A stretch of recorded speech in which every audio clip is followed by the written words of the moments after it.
April 4th, 1968. It's a date forever etched into the soul of American history. The day the world lost one of its most influential voices for peace, equality, and justice. But for decades, the official story of Dr. Martin Luther King Jr.'s assassination has raised more questions than answers. Was it really the act of a lone gunman as we've been told?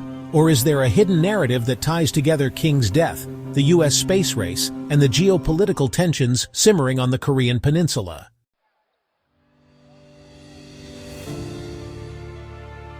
Let's start at the beginning. The 1960s were a period of profound change in the United States and around the world. The civil rights movement was gaining momentum, led by Dr. Martin Luther King Jr., whose message of nonviolence and social justice resonated across racial and national boundaries. But while King's public speeches made headlines, a quieter, more dangerous battle was brewing behind the scenes, one that would place him at the center of a much larger and more complex geopolitical game.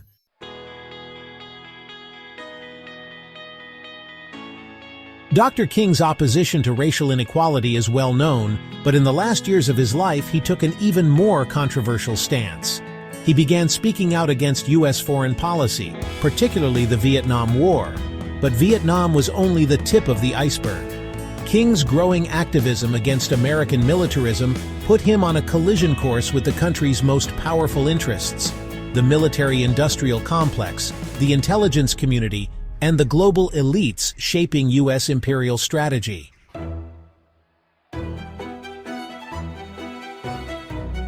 To understand this, we must explore the broader context of the 1960s. The United States was not just fighting a war in Vietnam, it was engaged in a global struggle for dominance against the Soviet Union.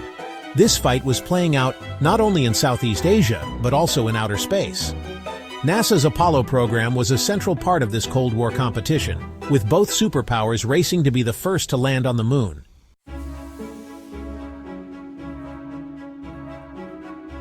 But what if the moon landing wasn't just about space exploration or Cold War rivalry? What if the Apollo program was a cover for something much deeper? A way to distract the public from domestic turmoil and international deals that shaped the future of American hegemony.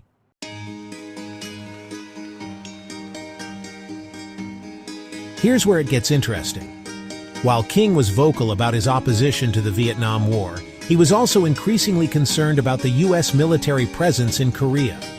Many people forget that the Korean War, which officially ended in 1953, never really concluded. The armistice left the Korean peninsula divided, with American troops stationed in South Korea, a key component of the U.S.'s containment strategy against communism.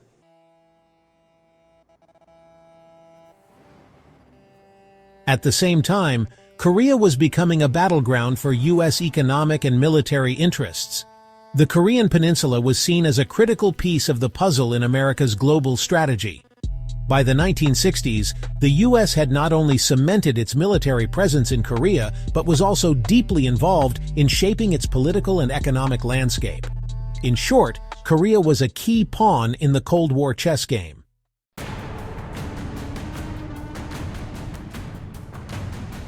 Now let's turn our attention back to Dr. King. As he became more outspoken against U.S. foreign policy, particularly in Asia, some began to see him as a threat, not just to the social order at home, but to America's global strategy. King's anti-imperialist message resonated with oppressed peoples around the world, and he began to draw connections between the fight for civil rights in the U.S. and the struggle for freedom from colonialism and militarism in other parts of the world, including Korea.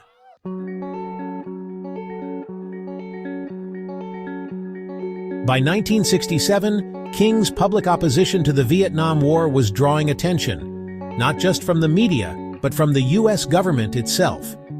J. Edgar Hoover, the head of the FBI, had long viewed King as a threat. Under Hoover's leadership, the FBI had been spying on King for years, attempting to discredit him through surveillance and smear campaigns. But was Hoover acting on his own, or was there a larger conspiracy at play?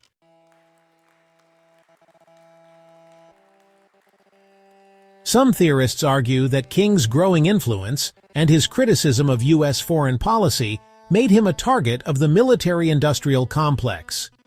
This powerful network of defense contractors, government officials, and intelligence agencies had a vested interest in maintaining America's military presence in Asia, including Korea. To them, King's call for peace and justice represented a dangerous challenge to the status quo.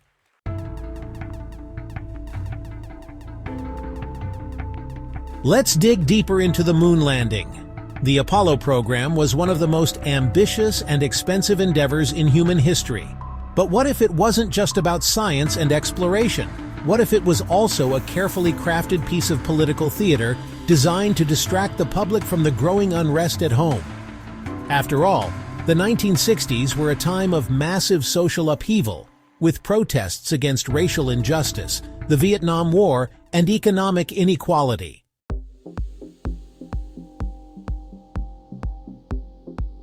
The moon landing, which took place in July 1969, came just over a year after King's assassination.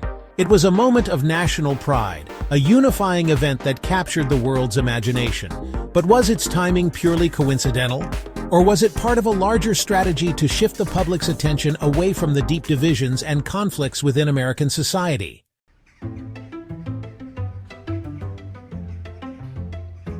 Let's return to the FBI.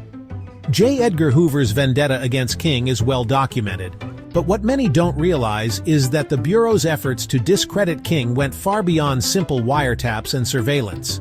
In the years leading up to King's death, the FBI had been actively working to undermine his credibility. They sent him threatening letters, spread rumors about his personal life, and even attempted to drive him to suicide. But despite their efforts, King remained a powerful and influential figure.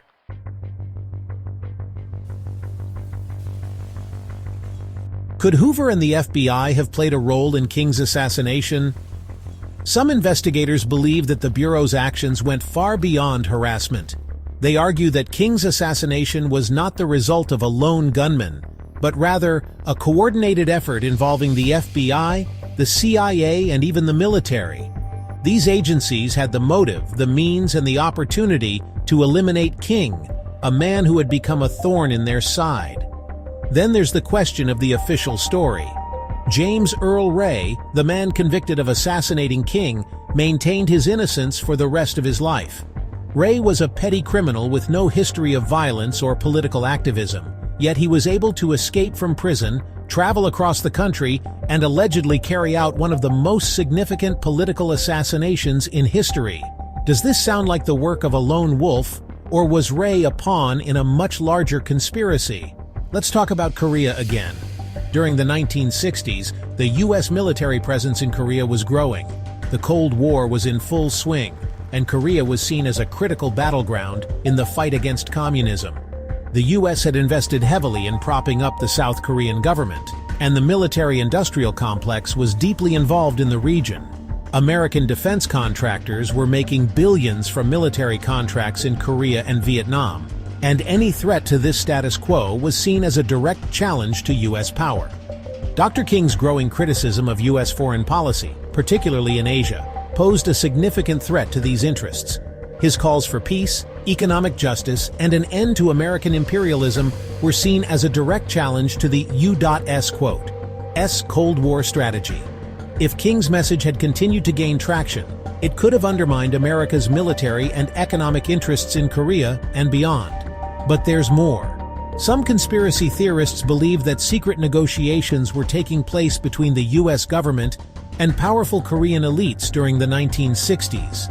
These negotiations, which have never been fully documented, were allegedly aimed at ensuring that the U.S. maintained its military presence in Korea, regardless of the growing domestic opposition to the war in Vietnam and the broader U.S. involvement in Asia. In this context, King's assassination can be seen not just as a political killing, but as part of a broader effort to silence voices calling for peace and justice, both at home and abroad. By eliminating King, the U.S. government ensured that its military-industrial agenda would remain intact, and that its presence in Korea and its global power would continue unchallenged. All of this raises a final, chilling question. Was Martin Luther King Jr.'s death a carefully orchestrated event, designed to eliminate a man who had become a threat not only to the social order at home, but to America's imperial ambitions abroad? And was the moon landing, the pinnacle of American achievement, time to distract the public from this dark and complex conspiracy? The connections between King's assassination, the moon landing, and U.S. involvement in Korea may seem far-fetched at first, but the deeper you dig, the more you realize that history is rarely as simple as it seems. King was a man who challenged the status quo, a man who believed in justice, peace, and equality for all. But he was also a man who stood in the way of some of the most powerful forces in the world. Could the truth about Martin Luther King Jr.'s death ever be fully uncovered? Or will it remain buried beneath layers of secrecy, misinformation, and conspiracy? It's up to us to continue asking the difficult questions and seeking the truth, no matter how uncomfortable it may be. Subscribe for more deep dives into history's biggest mysteries. Let us know what you think. Was King's assassination really a lone act of violence, or is there more to the story?